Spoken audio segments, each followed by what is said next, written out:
So we're going to be talking about muscles of the lower leg, basically the calf muscles, and or ones that engage or work over the ankle and foot. So main ones in the back, calves, most people refer them to. More accurately, gastroc or gastrocnemius.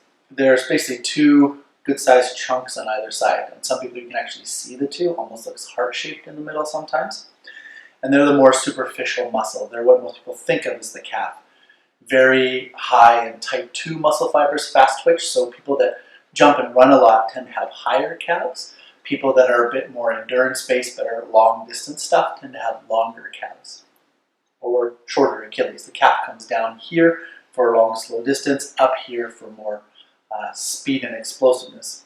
So the two gastroc are on the outside, and then kind of in the middle and or deep to it, running into that tendon at the back here, Achilles tendon or calcaneal tendon. That is the soleus, and the soleus is a deeper muscle. So you sort of have the chunk of the gastroc here, and then the sort of thinner piece runs underneath down in the back, deep to everything, soleus. The soleus comes down again, blends into the tendon, they all do for our purposes, wrap around, but the soleus tends to affect that plantar fasciitis more, that spot in here that sometimes gets sore and or fallen over time. So make sure that you're also working the soleus, the deep muscle inside in the center, not just the superficial gastroc on the outside. So when you see a calf stretch and the knee is bent and or an exercise and the knee is bent, that works soleus a little bit more. The leg is straight, then that's more of a gastroc thing. So if I stand up quick here and I do my straight leg calf stretch, then that's hitting the gastroc, the two heads here. If I actually do a bent knee one or try and get my ankle to flex, then that's actually getting deeper into the soleus. You can see these muscles are a lot softer, but there's still some tension in there because I'm working that deeper calf muscle. The other few that I wanted to mention while we're down here is tibialis anterior, or the tibia again, remember this bone, anterior in the front. Tibialis anterior is responsible for pulling the toes up, gastroc and soleus pushing the toes down, or that flexion. And then the ones on the outside sometimes become a bit of an issue. The peroneals, there's one that starts way up top here by the head of the fibula. Remember, there's that tiny bone that kind of forms the ankle and comes up relative to the tibia. So the head of the fibula is here. There's a long peroneal, there's a medium peroneal, and there's a brevis or a short peroneal.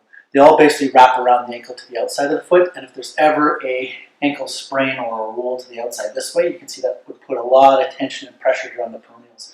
So sometimes the peroneals get adhesions or stuck, sometimes they just become sore, sometimes they have to be reinvigorated because we damaged them from rolling over. This is much more common of an ankle sprain.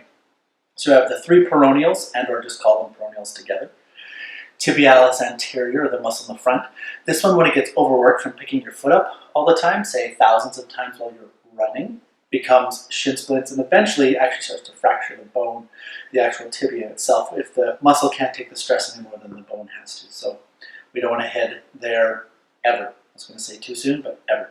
So tibialis anterior needs to be stretched sometimes, and that's some of the reason why sometimes people sitting in Japanese seated or seiza this way can be a little difficult for the opening of that tibialis anterior muscle. So we want to remember when we're working the muscles of the lower leg that engage on the ankle and the foot, we want to have the gastroc, or the straight leg version, the soleus, or the bent knee version, a little bit of some outside balance stuff for the peroneals and or being aware if they've been damaged, and tibialis anterior, or the front muscle.